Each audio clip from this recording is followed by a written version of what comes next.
Rob McDonald, VP Product Marketing here from OneCosmos. Welcome to our Identity Redefining the Future of Finance webinar. I'm joined by Ollie Platt, Product Manager from Naya One. Ollie, why don't you give us a little, how you doing? Tell us a little bit about yourself. No, thanks for having me on today, Rob. Right. It's great to be here and talking to all of you. I'm Ollie Platt, so working from Naya One, really kind of working with a large number of our existing financial clients and a large number of the fintechs on the other side as well. So really kind of sitting in between that awesome space of these really innovative financial organizations, the innovative tech that they want to work with, and then kind of helping them bridge that gap is really where I spend a large amount of my time. But yeah, pleasure to be here. Awesome. Yeah, listen, it's awesome having you. We have recently become partners, and I think you're going to talk a little bit about the where we kind of exist within the Naya One landscape on one of your slides. But really happy to be partnered with Naya One. For those of you that are not familiar with OneCosmos, we do identity verification and authentication. We're very unique in the way we combine the two of those to deliver a passwordless ecosystem. Why don't you tell us just quickly for the OneCosmos folks that joined that maybe are not familiar with Naya One, what you do? Yeah, of course. So Naya One is ultimately a sandbox as a service, which really boils down to making sure that we're enabling financial firms who maybe otherwise would need to, and rightly so, go through, say, 9 months of onboarding to evaluate technology, and really flipping that around. So allowing them to evaluate technology upfront with kind of relevant synthetic data, whatever's required to do in a really full end-to-end proof of concept, quickly getting the right answer. Yes, we should proceed with this fintech, or no, this is not going to work as a partnership, but getting that answer to everyone early, right? So the fintech doesn't waste time onboarding and spending the next 12 months of their lives selling to a big organization, and so the bank gets to the right result straight away. So that's really where we sit. And yeah, like you say, OneCosmos is an awesome example of one of these kind of tech providers that we're really excited about banks getting their hands on. Perfect. All right. Well, listen, let's jump in. You've got a couple slides here that you want to run through. Why don't you start us off, and then I'll take on the last half.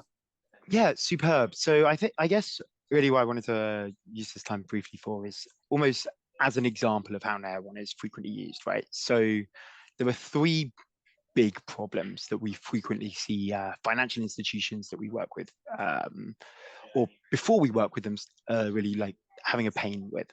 And the first of those is, what tech should they be looking at? Like even identifying fintechs that maybe solve a problem. Then we're going to talk a lot about the fraud space today. So in fraud, for any given use case, say ID verification and account takeover, who should I be looking at based on what type of organization I am, how big I am, is often the first problem. The second one is the one I was just alluding to, of that there's really complex onboarding processes to get stuff into production.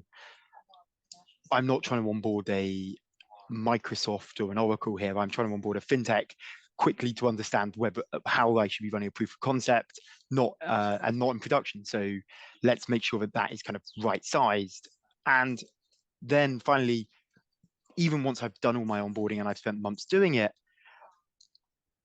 I can't access data. I can't access the infrastructure without gaining permission, doing further vetting, going through further kind of groups and councils to get access to that. So let's make sure that is accessible instantly for the tech that's coming through. Okay. And if we just jump over to the next slide, it kind of starts to answer, how do we help with these things, right? Yep. And it's exactly that. So we help with the discovery, enable this quick onboarding to de-risk integration, and then ultimately provide that data and that infrastructure. Go to the next one. I don't know, Rob. Do you have any? We can maybe dive into kind of some of the particular stuff. But is there anything in there that you think is probably worth calling out? Obviously, we're here as co-panelists, so keen to talk. Yeah, no, for sure. I mean, anytime we go into any organization that's interested in our technology, obviously there's always the proof of concept. They got to stand up an environment to see if it works, and if it's compatible, and to do the testing and all that kind of stuff, right? And that's time consuming, as you've alluded to here, and it can be expensive, right? So like, what are you seeing in terms of the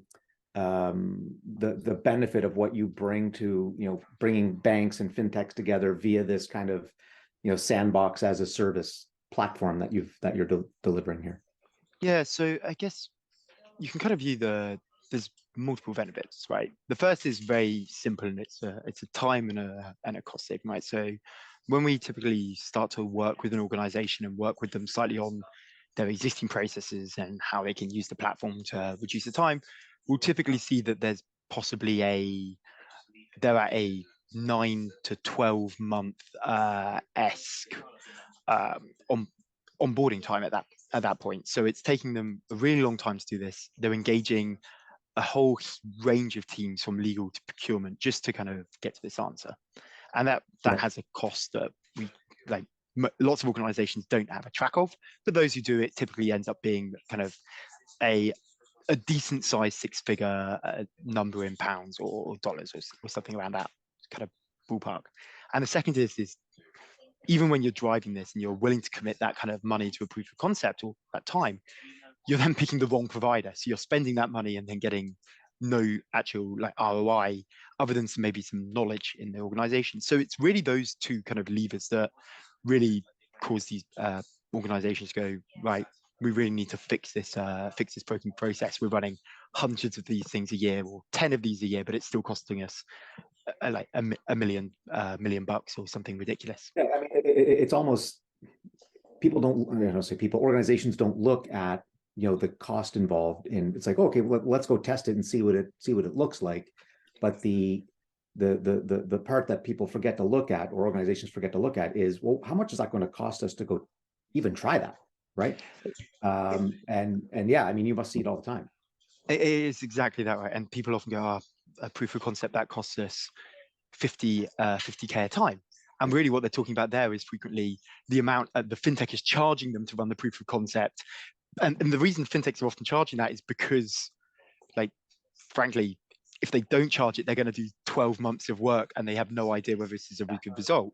That's normally the number that's being talked about. The internal cost is this kind of black box of spent time and cost that no one is necessarily tracking. Yeah, and it's it's the cost to the fintech, and then it's also the cost to the man hours or people hours involved in just trying to get it stood up and tested, and then who do you bring in to validate the testing? Like, there's all kinds of things that are associated with getting a proof of concept up and running. That it could be money spent elsewhere. Exactly. You know what I mean, right? And maybe add more value to the business overall, instead of using something like your sandbox as a service, which is a super cool service, by the way. All right, we'll move on to the next one. Yeah, please, because I think why I just wanted to spend some time, particularly with the onus that this is based on a lot of fraud. I thought I'd briefly. We obviously it's in this really fortunate position where we cover loads and loads of different ecosystems of different tech and different facets of the financial industry. But if we zoom in on almost just looking at fraud and some maybe of the 5 most common use cases that we're seeing at the moment, these 5 are the ones that I kind of felt like I had to call out. Everything from account takeover, you've got your kind of transaction monitoring, your AMLs, your sanction screening. But we're really seeing, particularly in the US market, where we're obviously you personally are based, we see these fraud being a really, really highly invested in the ecosystem that a lot of banks want to do a lot of innovation in. They want to leverage the fintech ecosystem, and these kind of 5 use cases are basically I would argue the 5 key ones that a lot of that innovation is currently occurring in. And there are some really awesome tech, and it'd be remiss of me not to say, obviously, you guys are one of them, and in other parts of that ecosystem and other parts of that value chain, there are absolutely other providers doing really, really cool things that banks are constantly looking at. Yeah, I mean, we're going to talk a little bit about, we're going to talk about identity and how we can help prevent fraud. Mm-hmm. Also going to talk we're going to touch on, or I'm going to touch on a little bit, some of the customer experience stuff. But, in terms of let's pretend like I'm not here and you're talking to just your general bank. What are some of the use cases that banks are currently kind of exploring in general, right? Like I said, we're going to talk about fraud, but what else are you seeing? Yeah. Maybe it is fraud in these five things, but what else are you kind of seeing out there, Ollie? Well, yeah. So I think it's a really cool question, right? So I'll park fraud. So these are definitely the five killer frauds. But if you look Yeah, at down the left hand side, right, you've got these, and the list here is not the order is not necessarily totally arbitrary. right. These top ones, the fraud, the deposits, lending, getting better customer experience to the point I think you're about to make, generative AI. These are all really, really exciting, active ecosystems where there's a lot of innovation going on at the moment. And then within each of them, right, you can break them open and you can have a look and see that there are 5 or 6 use cases in each one. If I broke open generative AI, on one side, you've got these the initial testing of some of these solutions. So do they hallucinate? Do they answer questions how they should? But on the other side, could I build a knowledge base using this piece of technology? What is the kind of the business application that can be Mhm. applied to an ecosystem like this? So these, I would argue that I'm not going to bore everyone here and talk through every single use case of every single ecosystem that we're seeing at the Yeah, moment, but there is absolutely there are definitely 5 or 6, maybe 7 ecosystems, most of which are seen on the left-hand side of the page here, Mhm. that each have use cases both on a technical point of view and a business point of view that are really getting broken down by banks at the moment and being explored in a real fine-tooth comb level of detail.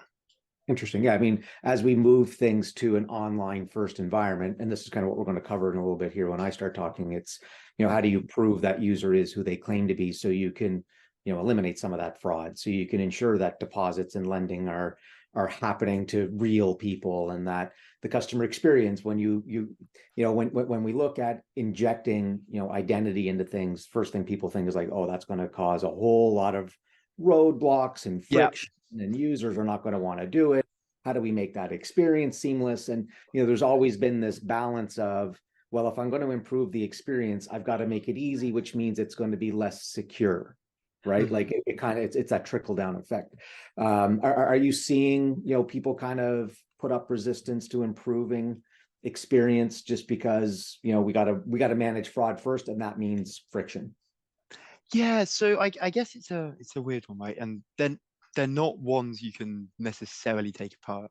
I think a right? lot of the like you guys say, you do a really good job of trying to bring these two things together. Yeah. Because if you try and solve fraud, and this is I think where a lot of the organizations we work with are really understanding and put some a lot of their effort. If you try and solve fraud by itself, sure, maybe you can do a pretty damn good job.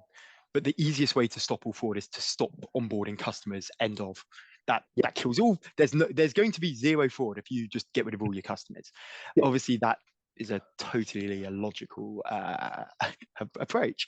Yeah. So what we're seeing is these fraud teams and the customer experience teams in some organizations are almost trying to view it as one and the same team, or at least two teams that work incredibly closely together to go, okay, I've got to deal with fraud, but this cannot be at the cost of increased friction. That is increasing friction is not on the Yeah. cards, especially in the current climate, right, where you want to increase your deposits, you want more customers. Like trading these two things off is almost not an option, even though they have competitive effects usually baked in. Yeah, 100%. Okay, so let's move on to the next one here. So you're talking about the technology partner selection. So let's hear a little bit about what Nia One does there. Yeah. So as in, I guess I just wanted to use this as a in part as a way to talk kind of stuff, some of the stuff you're up to, right? In that Yeah. this is a typical way that we may be leveraged by an organization. So if a bank comes in and they go, look, I really want to reduce, I'm picking one of those use cases from the previous slide, account takeover fraud in this circumstance. Mhm. These, and there are probably a bunch of key challenges. I've got to work with multiple vendors. I I want to run with kind of beta test users. I want to run this in kind of a secure environment.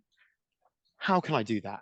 And there's going to be a bunch of setup that's required. I want to use varied IPs. I want to have some real people behaving. I want to see what a computer trying to access an account looks like. Do they what happens in those circumstances. There's going to be required infrastructure and data that we can kind of provision instantly. And ultimately, this all then comes together in trying to enable the bank to make a quick decision, right? Like, can we get this product or this new capability into the market 9 months quicker than it would have otherwise been in, before we got hit by a load of fines, before we had some major fallout, before technology moved on. Yep. And that's like ultimately kind of the way we often get used from, let's ideate, let's come up with a really strong use case. Let's now agree the approach, agree what we're testing on, agree what challenges we're solving. Let's Yep. set up that infrastructure, set up that data that's required to get to that outcome. And I guess one of the really typical ways this is solved is via the Nail One marketplace, right? So they will select typically vendors from that marketplace and go, look, these are 3 different vendors who could potentially solve this problem. And I guess one company that is solving this problem, right, is you guys, and you're really working on a lot of this area, and you're part of the marketplace. So I thought, Rob, that this would be quite a nice segue over into maybe some of the stuff that you could do in some of the a type of vendor that would probably work in it, like would be testable via Nail One, and a bank could actually understand the capabilities of. Yeah, and then maybe at the end of this, you can quickly cover like how does somebody or has a financial institution discover One Cosmos on the platform, and we can talk a little bit about that at the end before everybody takes off. Yeah, of course. Yeah. So okay, so let's jump in. Proving identity online is difficult. That is not a false statement, right? Captain Obvious 2023, right? Ensuring that the user is who they claim to be on the other side of that device is not as easy as it sounds, right? We use a very different ways of doing that. We do username and password with maybe the use of a pass key or some sort of MFA, and we're hoping that the user is who they claim to be at the time of authentication based on the layers of technology that we put in front of that for a user to try to prove identity, right? There are other ways that we can go about doing that. So let's just kind of quickly talk about current state. Identity onboarding, right? It's proof of a user's identity. It's expensive. It's not always accurate. It's never reusable, and it's very rarely re-verified, right? So it's a siloed activity. Even if you look at it from a banking perspective, right? Like you go into the bank, you give some forms of ID, you open up an online account based on that. You don't really know that that user was the person that verified their identity at the bank, right? Or even that it was the person that clicked on the email URL or that you sent to try to bind the account together, right? So there's lots of gaps involved in that. And then when you move into authentication, again, another silo, right? You do a username and password. It's not tied back to the identity onboarding steps that you did. So it doesn't prove the user's identity. It doesn't typically have a very good experience. I mean, how many usernames and passwords do you use in the run of a day, Ollie, at work and outside of work, right? We all know what that looks like. We're not going to rehash that, but we know it's not a good experience. And then there's the fraud component to it, right? You touched on that as being one of the big ecosystem components within financial institutions that they're trying to solve for. How do they find the bad guys, right? At the end of the day, how do they ensure that that they're catching or managing their fraud, tolerances properly? But at the end of the day, that fraud capability, those signals are not tied back to any one of these previous steps, right? So you're looking at everything to try to catch the one, instead of really being able to narrow down that search. And we're going to talk a little bit about how you can go about doing that here in a second. So if you look at kind of that current state of legacy onboarding, passwords have been around since the invention of time. It's the one thing that hasn't changed in security, right? We've changed all these other capabilities. We've added all this new technology on board, but we really haven't done anything to digitally onboard a user in a way that's meaningful to the business, right? So that one time or infrequent proof of a user's identity really isn't cutting it as we move these technologies forward, right? And you touched a little bit about on that a little bit. So, data is entered manually.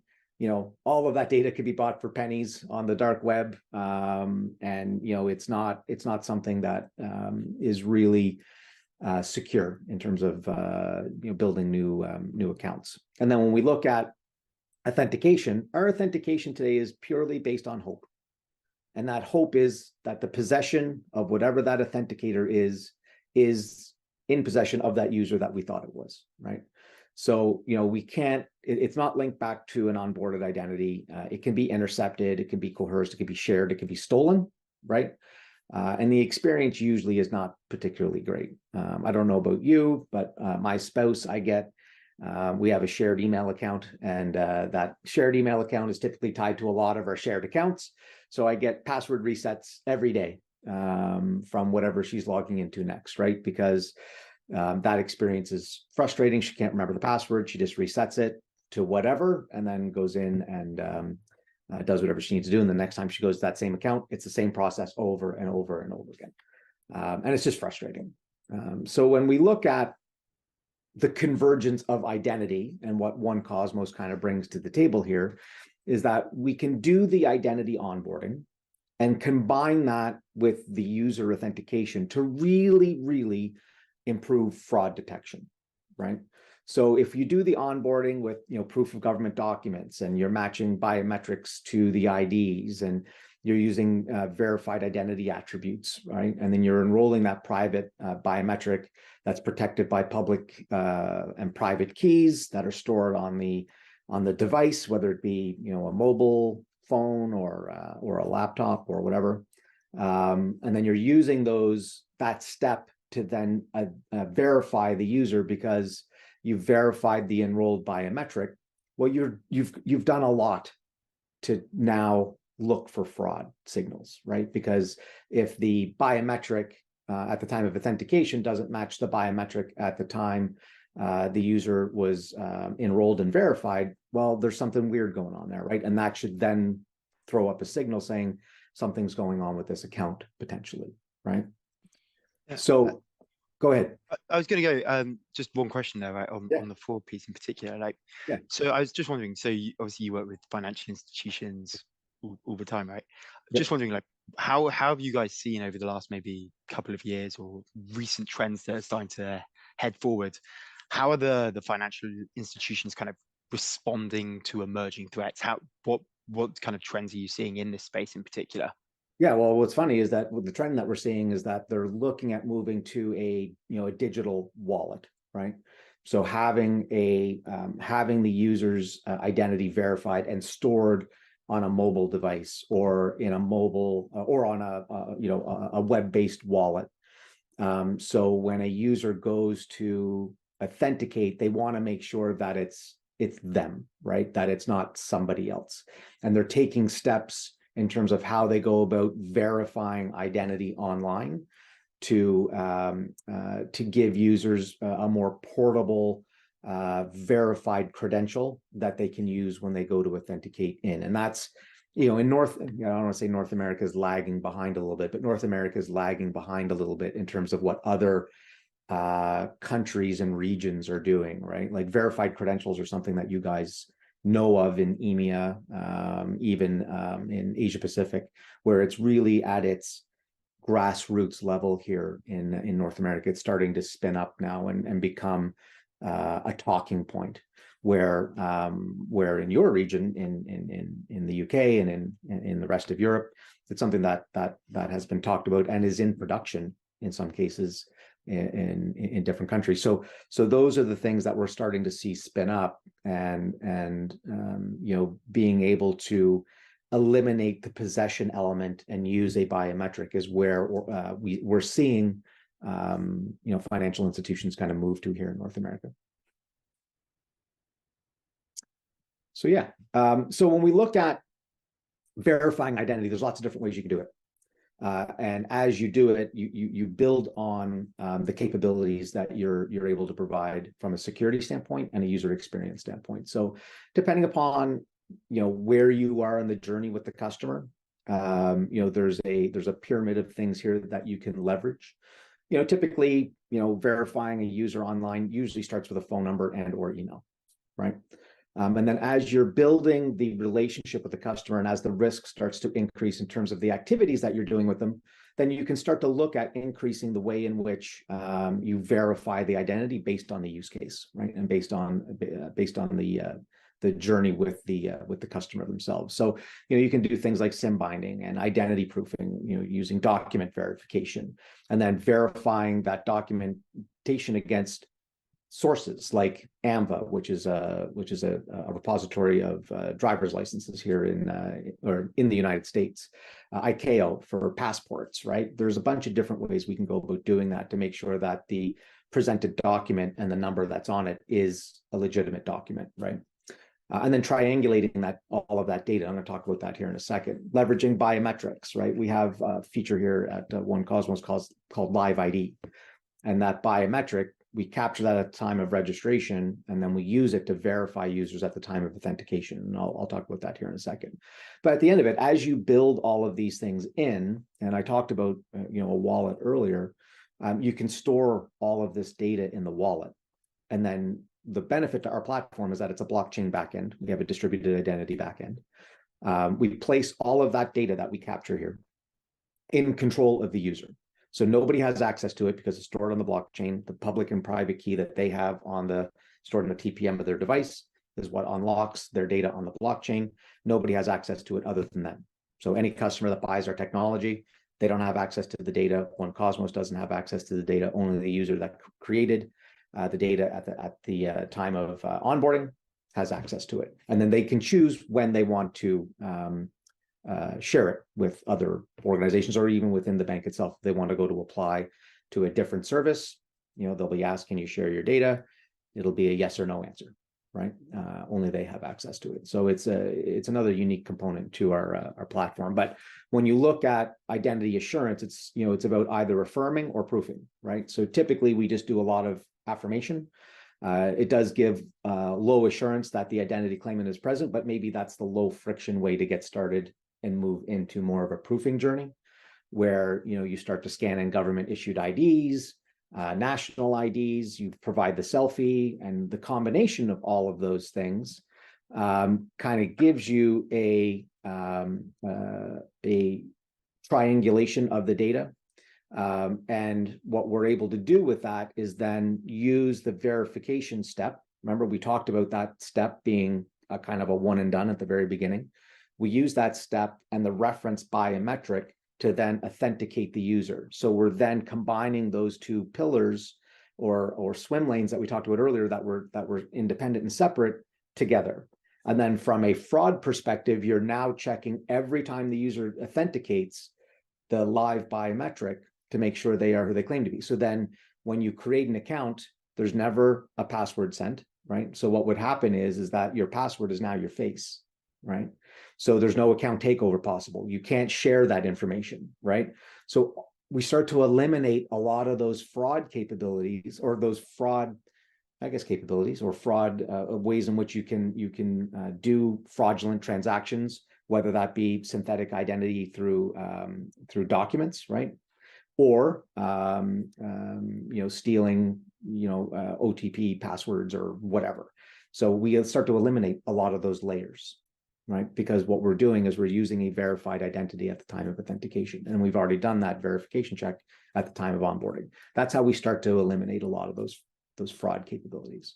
Now, I know that we're running close up on time here, Ollie. I do have a quick demo that I can just kind of show what that onboarding process looks like. It doesn't take long. So what we're doing here is we're setting up, this is an app-based journey that we're looking at here. And we just turned on Touch ID and Face ID. And that's what you're going to use to either log into the app, or you can use it as an authentication method within the app as well. Now we're going to enroll a social security number. You guys have social security numbers in the UK? Do you use those?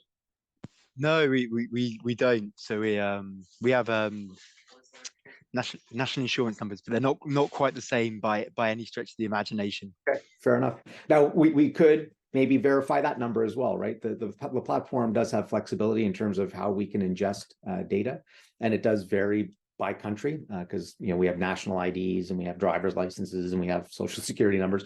We have health cards here in Canada as well. We have a driver's license and a health card. So we can leverage all of that stuff. So you can enroll that social security number, and then now we're going to scan the front and back of a government document. Now, in this instance, this is a driver's license from New Jersey. This is Mike Engel, the person that I'm replacing today. So he's scanning his driver's license front and back, and we're reading the PDF 417 data on that as well to make sure that the data on the driver's license is legitimate, right? We do the same thing with the passport. So now we're going to scan the Mike's face. So this is the scanning the information, the photo on the driver's license, and we're taking a selfie and we're comparing them together. So at the time of authentication or at the time of onboarding, we're ensuring that the user that's on the document is the user that's actually scanning it as well, right? So we're doing a cross-reference check there too. Now we can extract and verify the data. So what we're doing, verifying liveness, and we went and did a real-time check against the AAMVA database to make sure that Mike's driver's license was legitimate. It is. So we got a matched ID. And now we also gone and went and checked against some of the credit bureau data to make sure that, which addresses, like, is this information all accurate, right? To make sure that we're verifying it against the right identity.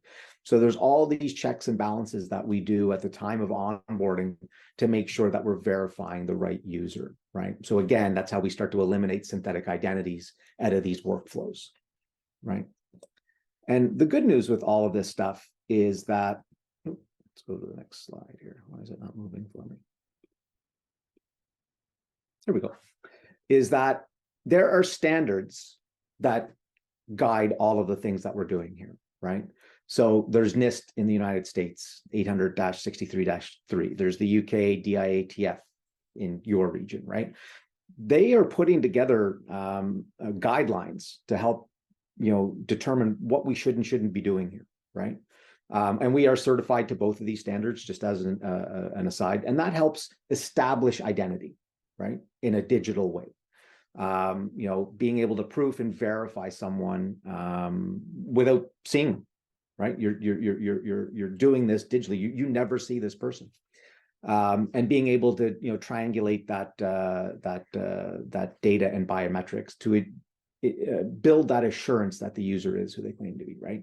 And then if you look at it from an authentication standpoint, there's also guidelines around that. NIST has something that looks at how you authenticate a user, as does FIDO. So making sure that you enforce the right level of authentication based on the risk, based on the journey, based on all of those requirements, right? To again try to manage that fraud, right? So being able to authenticate someone remotely, we do that via a public and private key matched to a real biometric, and that's how we eliminate a lot of that stuff. And that identity-based authentication that we have, there are certification standards against that. So we also have a certification that the biometric that we're capturing follows a series of guidelines and make sure that it's meeting industry standards at a minimum. We exceed a lot of those things, but having those certifications helps guide not only companies like OneCosmos, there are others that do this stuff as well, to make sure that we're all meeting the same standards, and then that the data that we're capturing can be used in a consistent way with any financial institution that adopts kind of the technology. Does that make sense, Ollie? What do you think? No, it does. And Rob, I guess the one question that it leaves begging, right, is when these FIs do go in and implement a solution like you guys, what are, I guess it's almost a similar question to that you asked me earlier. What benefits do they see back? What types of effect the return on implementing a solution like you do they end up seeing? Yeah, there's a couple things. You get an immediate reduction in fraud, right?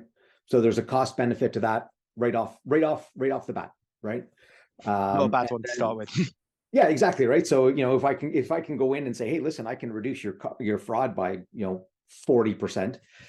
There's real dollar value to that, right? And not only does, bringing in something like OneCosmos, replace maybe the technology that you're already spending money on anyway, right?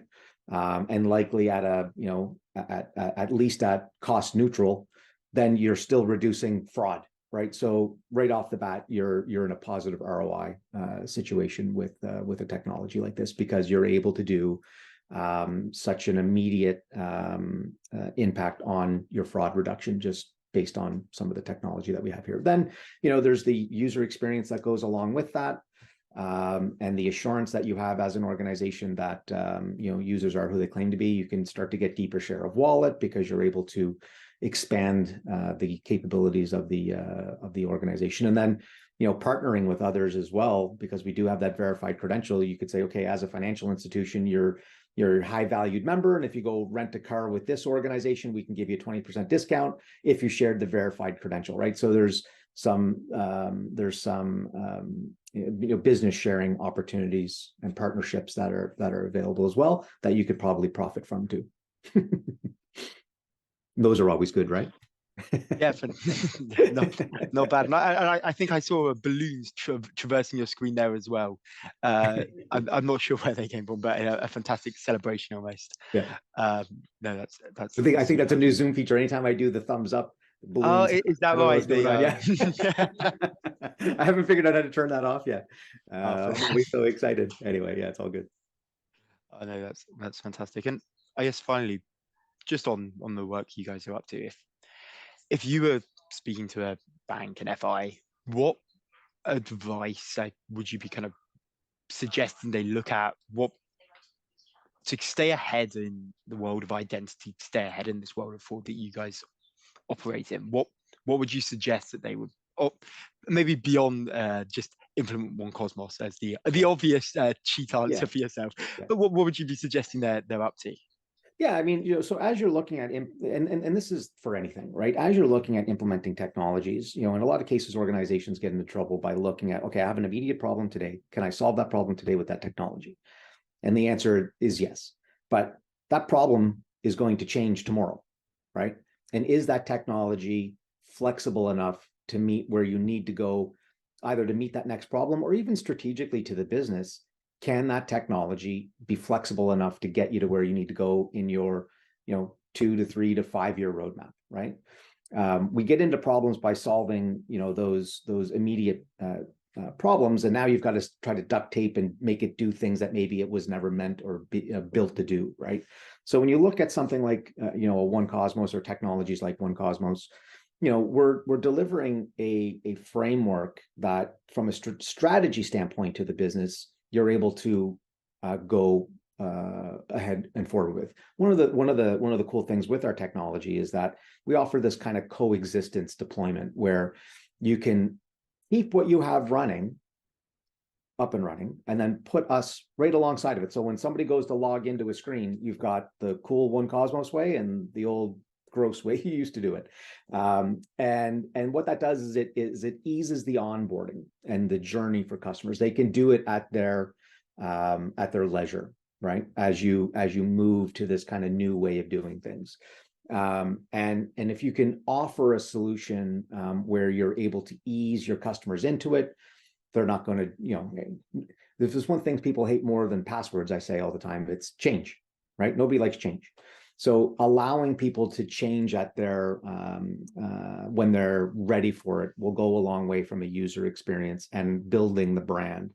But looking for technologies that you can grow with, distributed identity, digital wallets, biometric based authentication, like that stuff is that's on the edge, right? That's really advanced stuff. And people may not be ready for that yet, but having a platform that can support you on that journey as you go to where the industry and market and world is going, as we get into distributed internets with Web3, and you're going to have to be able to prove yourself online in the very near future, and looking towards that as your goal, and then working with organizations like NAIA One to help you build that strategy and that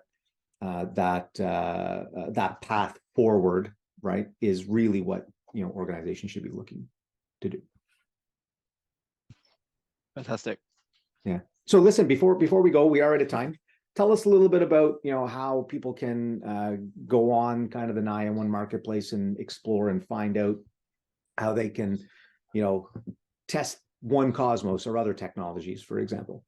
Yeah, absolutely. So the easiest way to kind of if you're a bank or an FI to getting involved with the NAIA One platform, right, is we've got an accessible marketplace that you're able to sign up for. That you can find that on our website. If you're an FI, a bank, you'll be able to sign straight up there, and you can explore all of those different technologies straight away. Awesome. From there, you can obviously come in, select them, and go, look, I would love to be connected to a company that's going to solve my identity problem. Let's look at what running a proof of concept with them might look like. But yeah, it would be awesome to see some of the banks here heading that way and starting to actually dive into technology like this. Absolutely, for sure. Listen, Ollie, it's been great sitting and chatting with you today. For everybody that's on the line, this has been recorded. It will be available on our website probably midday tomorrow. And if you want to share it with your friends, you're more than welcome. We'd actually appreciate it if you did that. But anyway, it's a pleasure. And then just as a side note, here at One Cosmos, we do run a lot of different webinars. We do have another one coming up December 14th. There'll be more information on the website in the next coming days for that. It's going to be around managing coexistence to fuel strategy, kind of something that we just talked about here at the end, Ollie.